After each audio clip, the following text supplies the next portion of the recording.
thinking, Jesus, Spider-Man sounds so good, okay? Look, I still got look, Spider-Man, does whatever. There you go, that's my musical contribution for the evening. Yeah, but I should probably admit something, I am actually balding up here. Yeah, thanks for your sympathy. I actually use a special shampoo now, it's called Why Bother. Actually once auditioned for a L'Oreal advert, but I didn't get the part because it was worthless. Again, thanks for your sympathy. Yeah, but as Nini said, I am from Wales, and to be honest, I came all the way from Wales to come here to Bodmin just to escape the bad weather. What the hell went wrong? Anyway, but yeah, and I spoke to my dad recently. I spoke to my, because he lives in France, I spoke to my dad recently, and he told me, something interesting, he told me that he was going to the opticians to see if his eyesight was good or not, and apparently he couldn't find the place. But then he never really gets on very well with opticians. Apparently he can never see eye to eye with them.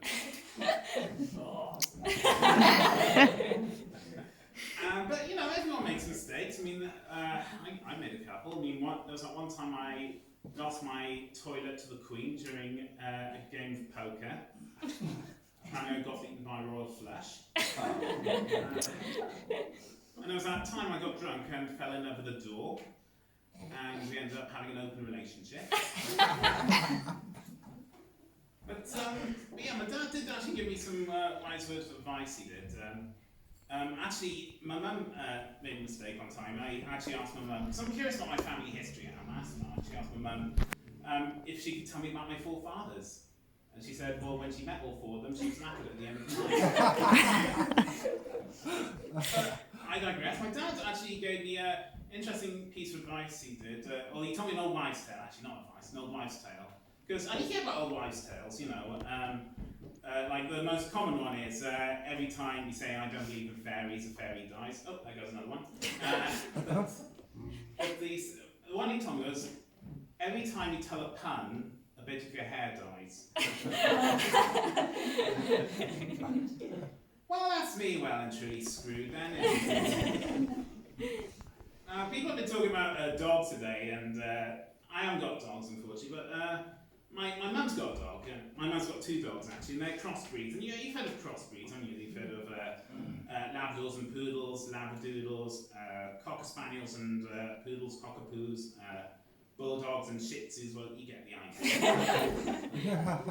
I once heard of someone once told me they had a crossbreed which was a Cocker Spaniel and a Bulldog, but that's just a cock and bull story.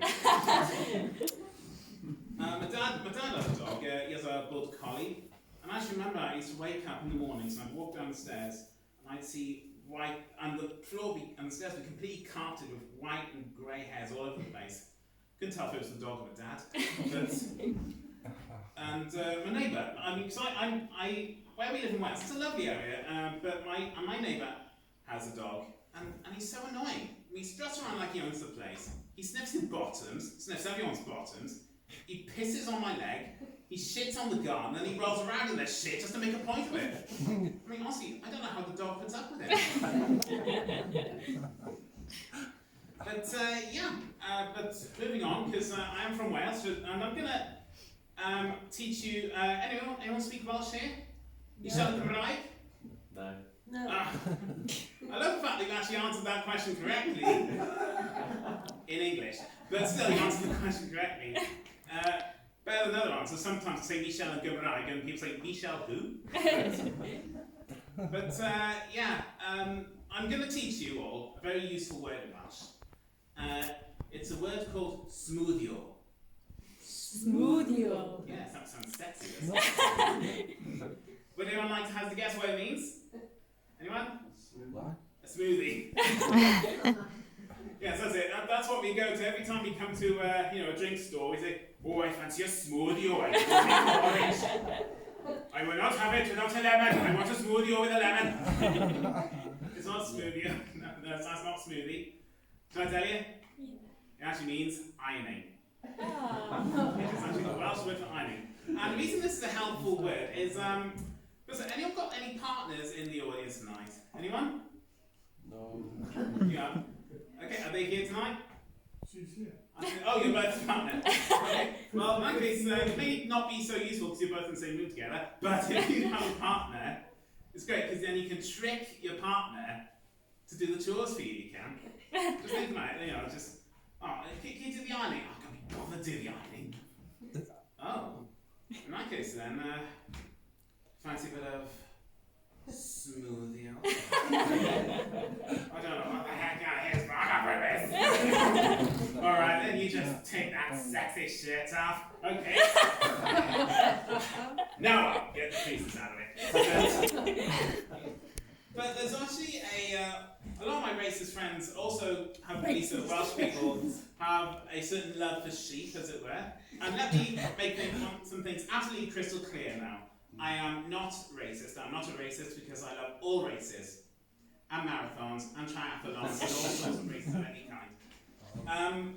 But I'll tell you something, I knew a sheep once, and I'll tell you something, before I met my wife, that was some of the most romantic moments of my life. I remember some of the films I used to watch as well. I remember, what was it, Sheepless in Seattle, that was a good one. Rambo.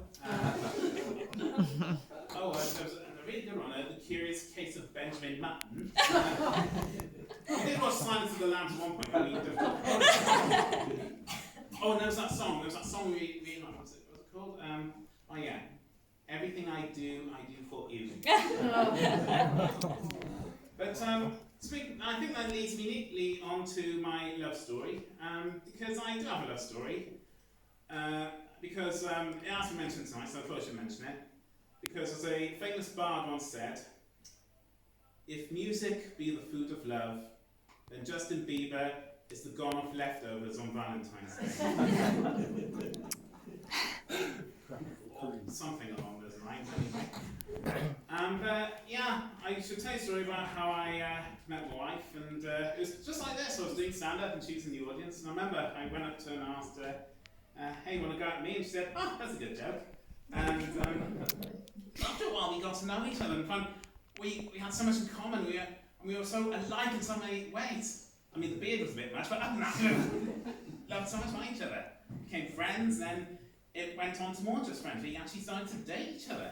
And I remember our first date, actually. I remember we ordered snails, which was nice, but they took forever to get on our plate.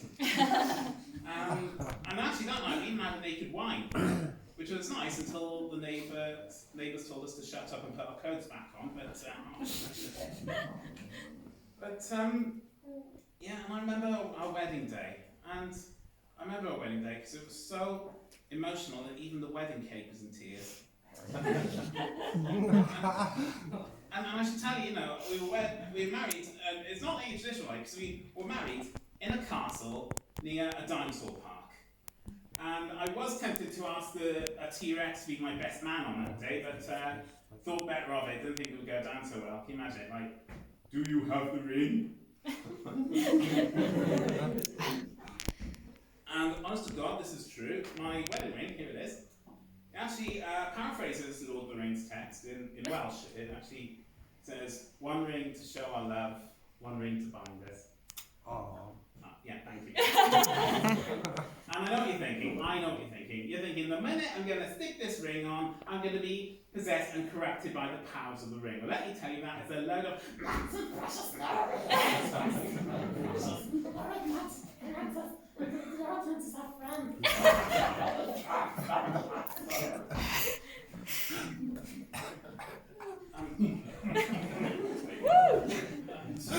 sorry about that. Apparently, that happens. For some reason, people say I do a Gollum impression for some reason, but I'll tell you another impression I can do is David Attenborough. I do a David Attenborough impression. And now, let me tell you about the different kinds of bees in the world. The bees that produce honey are called honeybees, and the bees that produce milk are called boobies.